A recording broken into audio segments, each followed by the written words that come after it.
know who I am. I'm Montell Williams, and I'm here today, but I got to tell you something. I've heard the senators and congressmen speak, and they're talking about states' rights.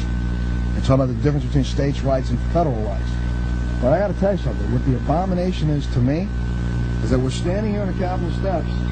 Right behind me, I have a can of U.S.-grown marijuana grown at the University of Mississippi that's distributed every single month for the last 25 years, originally to 12 patients across the country, now 7 because 5 of them have passed away. It's grown today, and this just was delivered to Herb, what, last month, Herb? Actually, the date on this last description was the 27th of April. Of April. The U.S. government, every single month for the last 25 years for a program for the University of Mississippi, has been providing marijuana medicinally to patients in this country. 12 people. 7 people now because 5 have died. I don't know if you guys watch me walk up here. Let me tell you something, I'm hurt right now. I'm hurting. Why? Because I knew I had to come to Washington, D.C. and I can't carry anything. So I know I'm going to get busted. Well, let me ask this question, sir, Congressman, one of you answer this. How can a government distribute marijuana to 7 patients in the country and claim that he is in more pain than me? Or claim that his illness is worse than mine? So therefore, we as a government, I'm not going to do this, sir, I'm sorry. We as a government can grow it, can study it, can test it, can understand its efficacy, have proven that it works, because you know the federal government's not going to give something to people that they're afraid to get sued over. So they know it works. They know it's been working for the last 25 years, but instead what they're saying to me and to Rachel and Angel and everybody else out here is that, you know what? We've decided that these 7 people are the people that we want to have suffer less. Montell, we don't give a damn about you. You suffer right along with the way you've been suffering.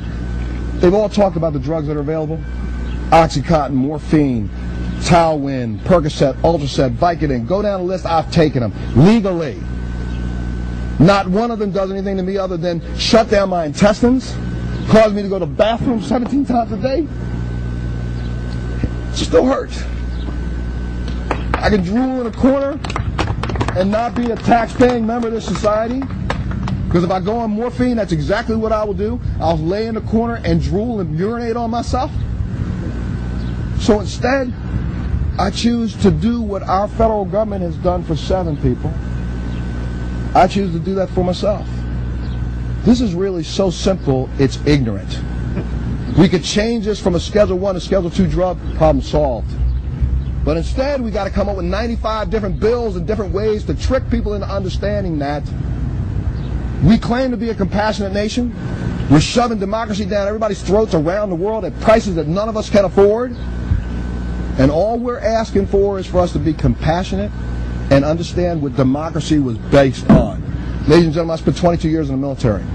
I fought the war on drugs. You can ask the last 3 administrations. I was in 1,500 high schools across America demanding that children stay away from drugs. I haven't changed my mind, but I'll tell you this today. If my daughter or my child comes to me in as much pain as I'm in, I'm firing up a joint from the smoke. Yes. Because you know what? And if I find out the next day that didn't help them, I'll take them to find a doctor that will. The reason why there's 195 different pain medications is because the pharmaceutical companies understand that they don't work for everybody. Medicinal marijuana will not work for everybody. It will not. But listen to me. If I have a doctor who is smart enough to tell me to stick a needle in my body with morphine, I got a doctor who's smart enough to tell me to take 12 Oxycontins in 6 hours, that same doctor I think, is smart enough to be able to say, Montell, I think medicinal marijuana works. You should be able to use it. And right now, what we need to do is back these 2 bills and make sure the federal government stops going after people like Angel and other people who are just trying to work and pay our taxes. That's all we're asking to do, folks. And I don't know. I'll go back to the beginning thing that I said. How ignorant is it that we, a nation, can distribute a product to some people and arrest other people for trying to get it themselves? Enough said. Like hypocrisy.